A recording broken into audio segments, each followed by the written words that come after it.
Yang terhormat Pak Muharrul Jalil, Direktur Utama Media Asuransi Indonesia, Bapak-Bapak pembicara dan juga host pagi ini ya. Jadi ada Pak Juneri, ada Pak Pangkar Umran, ada Pak Budi Herawan, ada Pak Erikson Utapea, dan Pak Ahmad Aris sebagai moderator.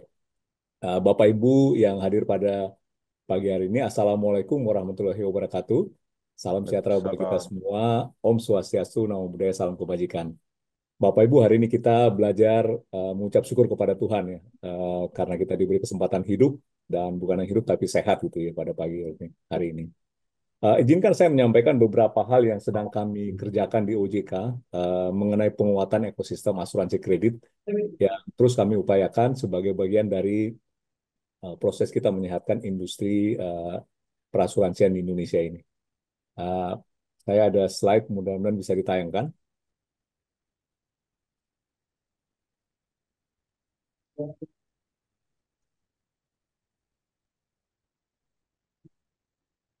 Baik, jadi hari ini mungkin saya sampaikan secara singkat hal yang sudah kami lakukan dan sedang kami lakukan Bapak Ibu untuk memastikan bahwa kita sedang menguatkan ekosistem. Yang pertama-tama memang di OJK kami sekarang melihat ekosistem ini industri kita ini sebagai satu ekosistem. Jadi kalau kita secara khusus melihat industri perasuransian Bapak Ibu, sebenarnya kita perlu duduk sebentar dan melihat bahwa kita ini sebenarnya adalah industri yang mengelola resiko gitu ya, dan kita selalu menggunakan base estimate assumption itu sebagai dasar kita untuk melakukan pricing, menilai kewajiban dan juga menginvestasikan premi yang sudah kita terima.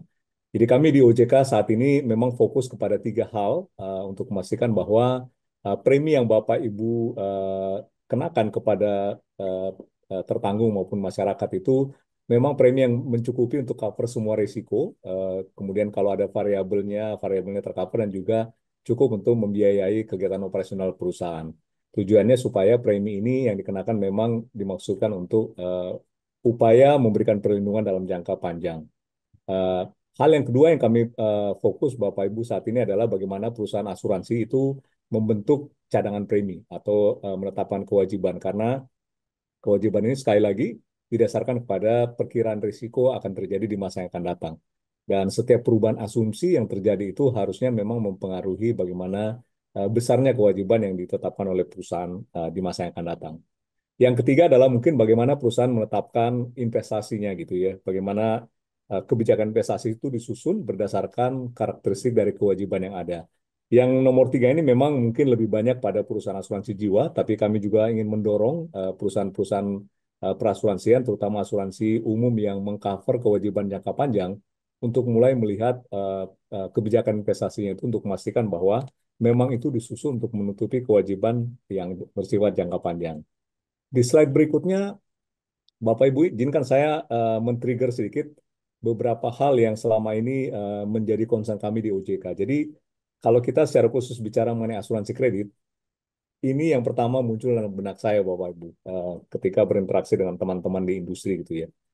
Eh, Seingat saya, satu dua dekade ke belakang ini, kita selalu berpikir bahwa loss ratio asuransi kredit itu 20-30%. Kenapa seperti itu? Karena kita selalu mendasarkan loss ratio itu pada calendar year.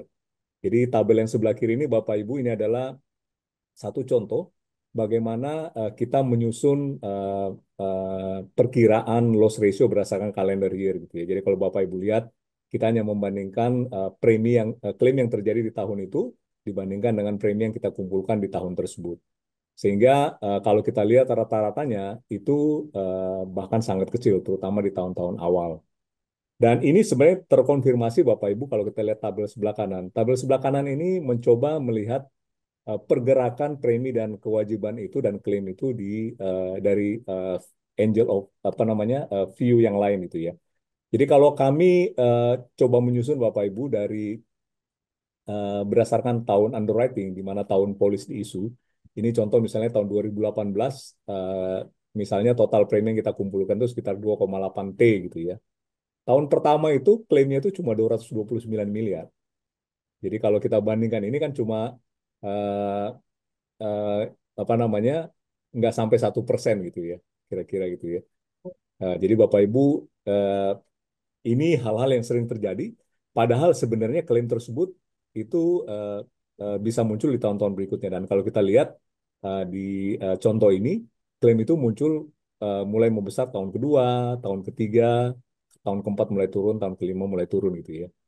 Nah, hal yang sama Bapak Ibu, kalau kita kemudian mencoba membandingkan loss ratio per underwriting year, maka tahun 2018 itu kita punya loss ratio dengan cara ukur sederhana ini itu sudah 108%. Gitu ya. Bandingkan dengan cara ukur kita yang mungkin cuma sekitar 20-30%.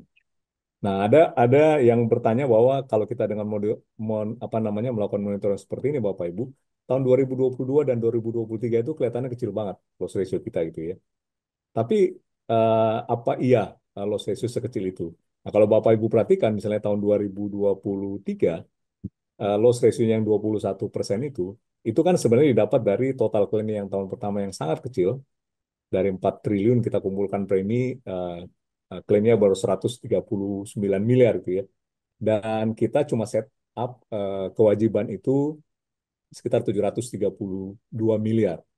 Dan kalau kita lihat tren di tahun 2020, 2019, 2018 di mana tahun kedua, tahun ketiga baru muncul klaim yang besar, maka sebenarnya cadangan premi ini mungkin hanya cukup bertahan untuk tahun kedua. Bagaimana dengan pertanggungan tahun-tahun berikutnya gitu ya. Nah, Bapak Ibu ini apa namanya cara melihat yang mungkin sangat berbeda kalau kita coba membandingkan dari sisi underwriting year. Slide berikutnya ini summary dari beberapa simulasi yang kami lakukan.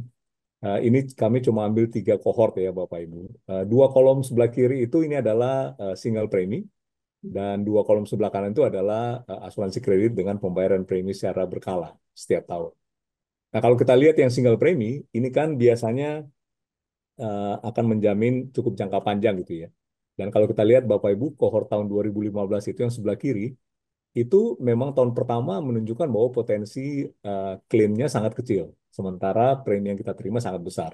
Jadi dengan membandingkan dua grafik ini saja Bapak Ibu, tahun pertama kita pasti cuan gede, gitu ya. Kalau kita hanya membandingkan loss ratio yang sangat kecil. Di sebelah kanannya Bapak Ibu kami coba melakukan simulasi kalau kita melakukan pencadangan premi yang lebih apa namanya konservatif, di mana tahun pertama itu kita mencadangkan premi termasuk klaim yang sudah kita bayarkan itu 90% dari premi yang kita terima. Dan tahun kedua kita rilis 10%. Tahun ketiga kita rilis lagi 10%. Kira-kira gambaran premi dan klaim itu akan lebih dekat. Nah, tahun 2016 juga sama Bapak Ibu, kita lihat bahwa eh, kalau kita mencanangkan 90% dari single premi itu, kira-kira klaim itu akan align dengan klaim akan align dengan premi sudah kita terima dan rilis dari cadangan premi. Jadi sebenarnya dari dua grafik ini Bapak Ibu, kalau kita melakukan apa namanya proper management dari sisi premi dan kemudian dari sisi liability-nya kita kelola dengan baik, harusnya bisnis ini bisa memberikan potensi laba yang cukup gitu ya. Kalau preminya cukup. Jadi memang labanya tidak bisa terlalu besar-besar di awal, tetapi dalam jangka panjang ke depan kita akan mendapatkan laba secara berkala. Yang sebelah kanan ini dua ini adalah premi dengan pembayaran berkala gitu ya.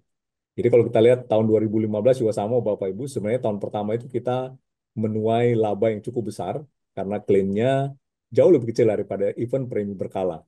Tapi kalau kita kemudian mensimulasikan dengan cadangan premi yang 80% di tahun pertama dan kemudian tahun kedua kita rilis, kemudian dari iuran dari premi tahun kedua kita cadangkan naik 80%, maka kira-kira yang garis biru itu yang menggambarkan revenue-nya Bapak Ibu atau profit emergence-nya itu lebih smooth gitu ya, sama dengan yang sebelah kiri tadi sebenarnya.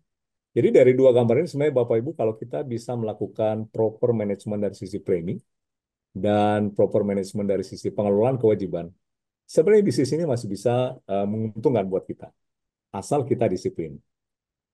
Nah, Bapak Ibu, di slide berikutnya kami kemudian melihat bahwa memang ekosistem usaha ini untuk asuransi kredit ini perlu dicermati. Karena kita eh, me- menanggung risiko itu bukan hanya tahun pertama. Ini mungkin agak sedikit berbeda kalau kita bicara asuransi kredit perdagangan itu ya. Mungkin nanti Pak Ekson bisa share yang mungkin jangka waktunya jauh lebih pendek. Tetapi untuk asuransi kredit yang umumnya ada di kita sekarang ini, jangkanya itu lebih dari 1 tahun. Sehingga kalau kita tidak properly manage, maka kita bisa bermasalah di kemudian hari. Itu sebabnya Bapak Ibu dari sisi bisnis conduct, kami terus mendorong supaya perusahaan itu melakukan hal-hal yang sangat fundamental dari sisi penerapan fundamental principles-nya gitu ya. Bagaimana perusahaan mengelola risk manajemennya, bagaimana perusahaan mengelola proses menetapkan preminya, eh, proses melakukan seleksi risikonya, kemudian proses yang baik dalam menetapkan liability-nya. Dan tadi yang saya sampaikan kalau untuk asuransi jiwa mungkin ini lebih kepada bagaimana align dari sisi aset dan liability. Nah, Bapak Ibu, ini kita perlu mendorong perusahaan-perusahaan perasuransian kita untuk menerapkan secara proper basic-basic prinsipal yang ada di asuransi.